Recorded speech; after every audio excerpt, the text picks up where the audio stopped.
That is, the energy is more than 6 times as likely to be evenly spread between the bars.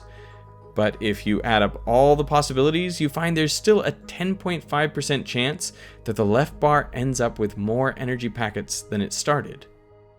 So why don't we observe this happening around us? Well, watch what happens as we increase the number of atoms to 80 per bar and the energy packets to 100, with 70 in the left bar and 30 in the right. There is now only a 0.05% chance that the left solid ends up hotter than it started. And this trend continues as we keep scaling up the system. In everyday solids, there are around 100 trillion atoms and even more energy packets.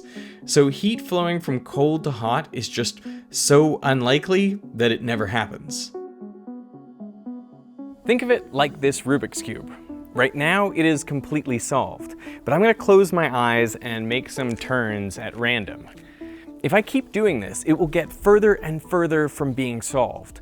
But how can I be confident that I'm really messing this cube up? Well, because there's only one way for it to be solved, a few ways for it to be almost solved, and quintillions of ways for it to be almost entirely random. Without thought and effort, every turn moves the Rubik's Cube from a highly unlikely state, that of it being solved, to a more likely state, a total mess.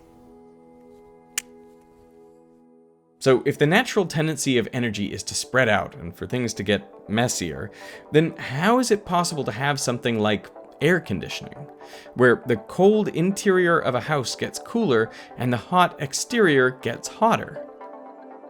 Energy is going from cold to hot, decreasing the entropy of the house.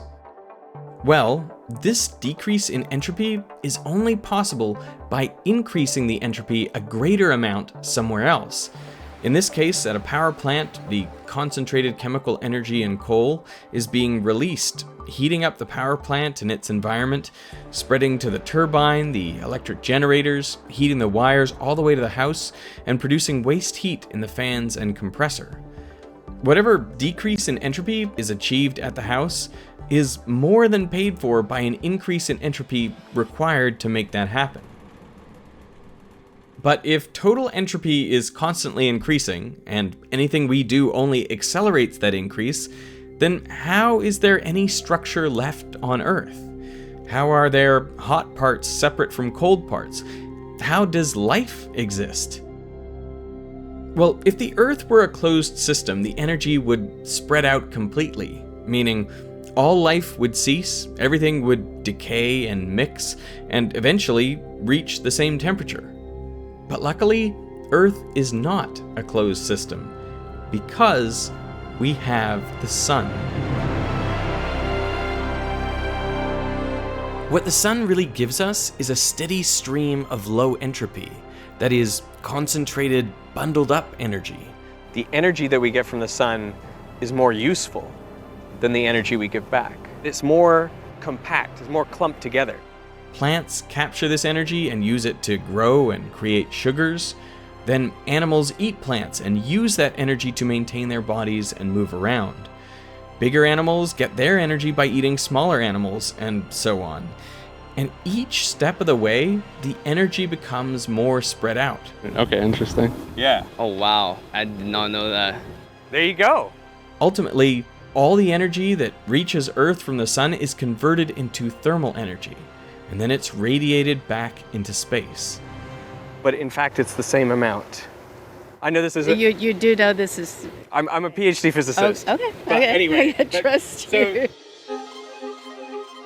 The increase in entropy can be seen in the relative number of photons arriving at and leaving the Earth. For each photon received from the sun, 20 photons are emitted. And everything that happens on Earth, plants growing, trees falling, herds stampeding, hurricanes and tornadoes, people eating, sleeping, and breathing, all of it happens in the process of converting fewer, higher energy photons into 20 times as many lower energy photons.